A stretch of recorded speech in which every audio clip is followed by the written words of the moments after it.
Hai, sekarang aku lagi sama narasumber kita. Ada AA Muhammad Gila. Sekarang teh di mana nih sebagai mahasiswa di mana nih? Di ISI Jogja ya guys. Sama satu lagi nih sama pakar kita kesenian dengan Om Ilham Purnama. Om Ilham itu sebagai apa? Sebagai pelatih, pembina, dan guru juga. Ya. Jadi sekarang kebetulan hari ini tuh kita bakal ada garapan tahunan teater langka ya Om ya. Jadi sekalian nih gitu, kita juga bakal bawa judulnya itu tentang seni sebagai alat kritik sosial, yaitu menggali hubungan antara budaya dan kriminal di era digital. Nah, gimana nih Om menurut Om, pendapat Om tentang budaya di berbagai masyarakat? Perlu disampaikan terlebih dahulu bahwa kesenian itu adalah semacam alat komunikasi yang universal, baik melalui kata-kata, dialog, ataupun melalui tubuh verbal. Ya. Jadi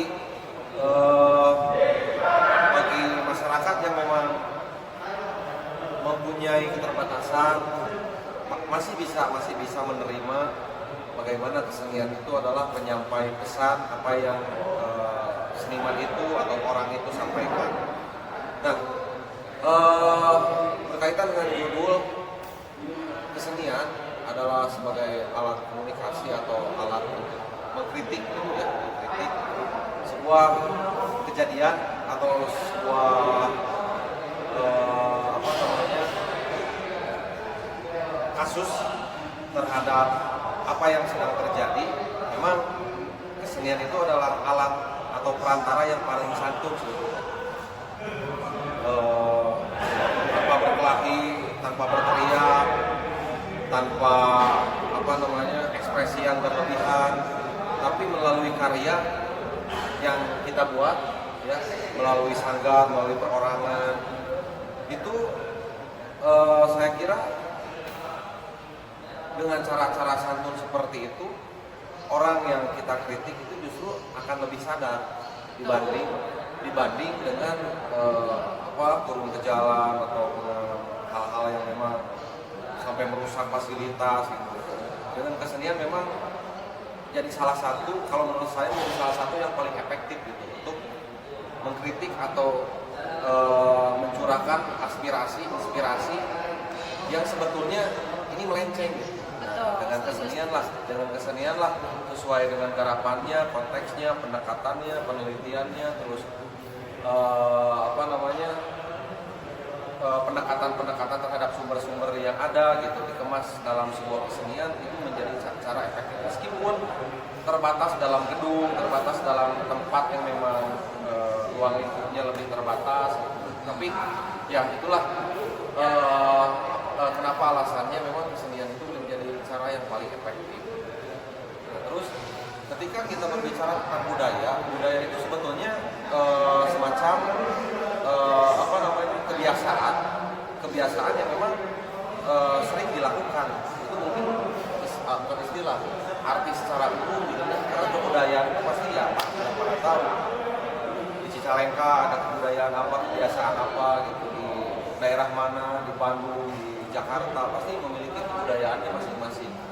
Nah, ketika budaya itu memiliki perbedaan setiap wilayah, pasti kan bagaimana caranya ketika budaya itu dikenalkan kepada masyarakat yang bukan dari Bandung tapi harus diterima, dimengerti oleh masyarakat Jakarta misalkan ya kita juga yang pertama kembali lagi yang tadi, konteks dan konsepnya harus ditata dulu.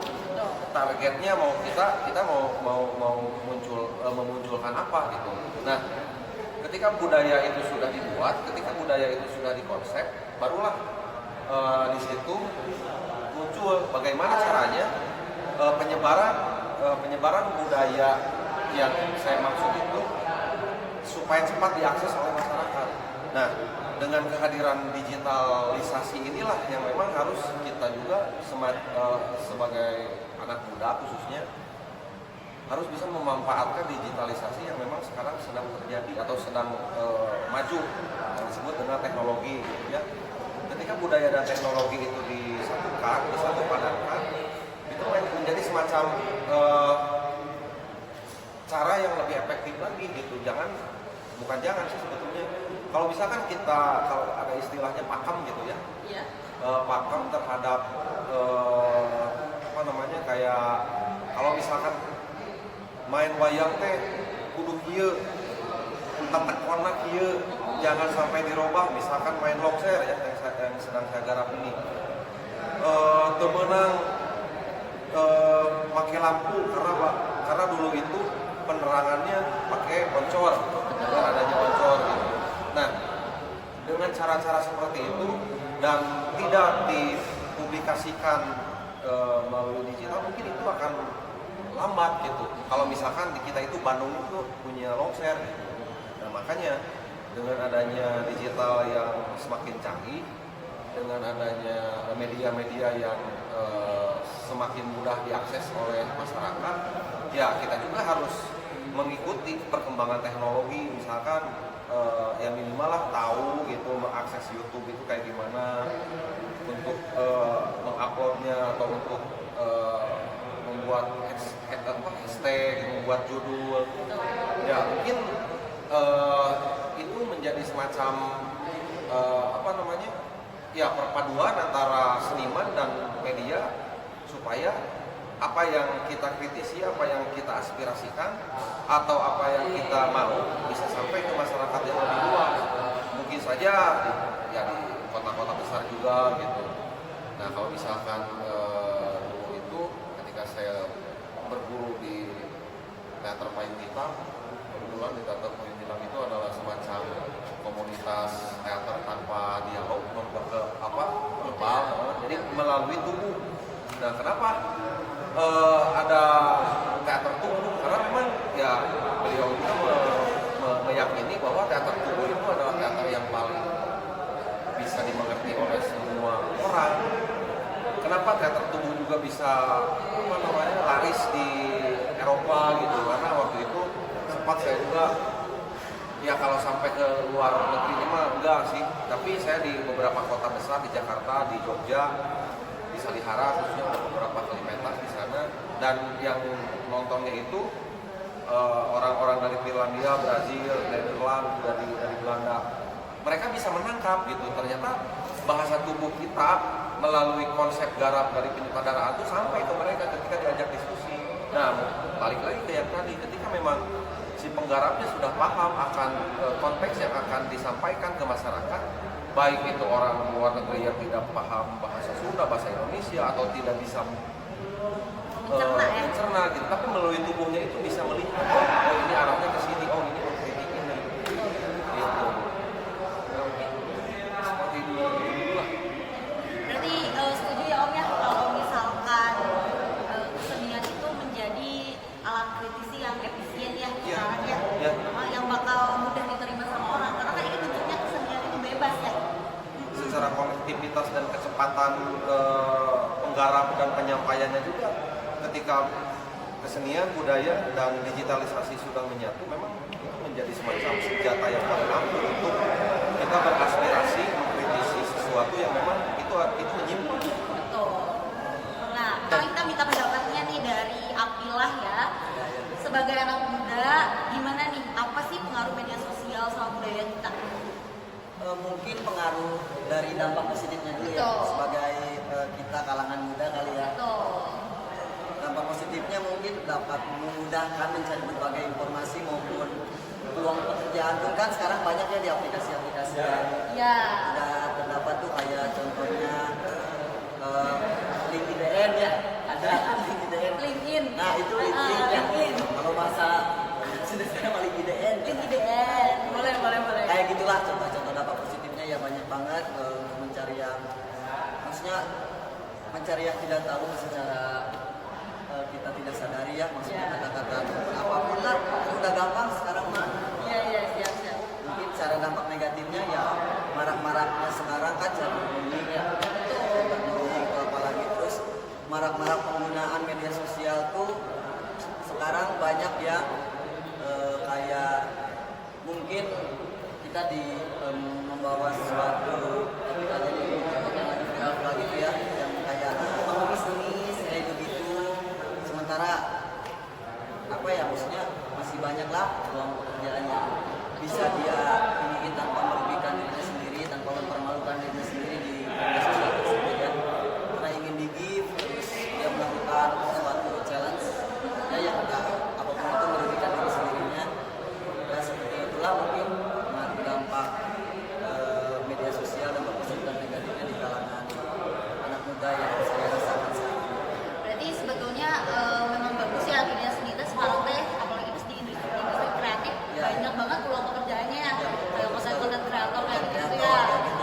Cuman memang ada beberapa yang menyalahgunakan itu juga, sehingga kontennya jadi mengemis gitu ya.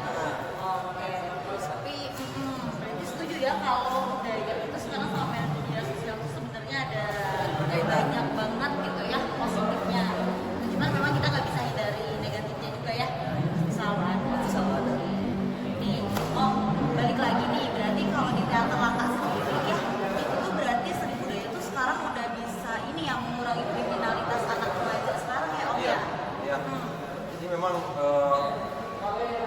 setiap satuan pendidikan khususnya itu kan memiliki kurikulum yang memang dinamis ya.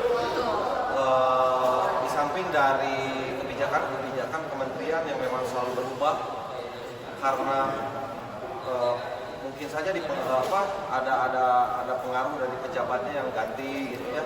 Tapi tetap yang dinamakan digitalisasi itu harus disikapi dengan modern gitu, dengan cara modern. Karena ketika memang si media itu lebih dominan daripada konteks budayanya, itu bisa jadi berbahaya juga sebetulnya. Nah, bagi anak-anak gitu ya, misalkan saya di teater langka atau di sekolah, di kelas misalkan gitu ya, saya selalu menerapkan ke anak itu jangan sampai kalian itu hanya sebagai penonton gitu, melihat YouTube scroll kan itu kan tidak ada manfaatnya gitu. Nah itu konteksnya kayak bisa dibilang orang yang dimanfaatkan oleh digitalisasi, bukan kita yang memanfaatkan digitalisasi. Kalau kita yang memanfaatkan digitalisasi, ya itu pesan saya ke anak-anak itu. Coba kalian dalam satu hari itu bisa menyempatkan bikin konten apalah, mau mukbang, unboxing kayak gitu kan. Itu hal-hal yang memang sangat sederhana, tapi secara tidak disadari bahwa si anak itu sudah mengikuti zaman dengan perkembangan yang sedang terjadi saat ini. Ya, karena meleset sedikit udah pasti anak itu terjebak judul, terjebak apa gitu. Karena memang ya tidak ada penekanan atau tidak ada tidak ada arahan mungkin dari orang tuanya atau kesadaran anaknya itu sendiri. Berarti teater langka tuh udah memfasilitasi ya Om ya? Iya. Untuk kreatifnya anak-anak SMA dan Nusantara itu ya Om ya? Kira-kira nih Om, dari beberapa garapan teater langka itu tuh kita sering bawanya tuh cerita apa sih Om untuk kritik sosial di masyarakat nih? Nah, kalau di teater langka kebetulan kan yang nonton itu kita targetnya ke siswa tuh ya. Ya mau tidak mau kita tuh bukan berarti tidak mampu untuk menggarap naskah-naskah absurd gitu. Tapi kita mampu, kita beberapa kali memang pernah menggarap Malam Jahanam, terus Raja Wallace, terus beberapa naskah kayak macam-macam maunya itu karya William Shakespeare gitu ya, naskah-naskah terjemahan. Tapi bukan tempatnya kalau misalkan dipentaskan ke anak-anak SD, SMP, SMA gitu. Jadi kita juga dalam garapan teater langka itu ya selalu menggarap isu-isu sosial yang bisa yang dapat dicerna oleh siswa. Minimal siswa itu bisa ketawa, duduk, dan bisa menjelaskan nanti ketika saya tanya di kelas apa yang kamu tangkap dari pertunjukan kemarin. Gitu. Minimal jangan sampai mereka itu tidak tahu apa-apa gitu. Ya minimal bisa menangkap lah gitu. Oh ternyata isu sosial yang sekarang itu penyelesaiannya seperti pertunjukan ini nih. Oh mereka juga tidak harus dijelaskan oleh guru juga udah menangkap memang teater langka juga menyesuaikan ya Om ya, Iya, sama menyesuaikan. nanti dikemasnya itu menjadi lebih ringkas ya, Sip. biar bisa diterima sama. Nih kalau misalkan di ini ya di kalangan mahasiswa berarti ya, berarti untuk judul garapannya itu udah lumayan kompleks ya. Ya udah lumayan kompleks, udah apa ya, kayak mungkin udah maksudnya teater absurd kontemporer Iya, gitu, gitu. udah mulai masuk mahasiswa. Mungkin dari sekarang juga tradisi tradisional yang naskah tradisi kayak gitu udah mulai berkembang lagi sekarang, udah di apa, karena apa ya, karena udah kita tradisi ya, udah menghadap banget ke barat ya, naskah barat. Nah, jadi sekarang ada banyak pergerakan dari mahasiswa yang ya tradisi-tradisinya Ya. mengangkat cerita-cerita dari asal daerah tersebut. Berarti masalah kritiknya juga udah lumayan berani ya. Ya, udah mulai. Udah lumayan berani dan sasaran masyarakatnya juga udah bisa menerima. Pas lah ya. Berarti udah cukup ya Om Ilham sama Adila. Terima kasih banyak ya untuk sharingnya hari ini. Semoga garapan teater langka tahun ini sukses ya. Kapan sih Om ini teh? 26 ya Om, 26. 26. 26 ya Om, berarti sekarang teh lagi persiapan ya Hamin 1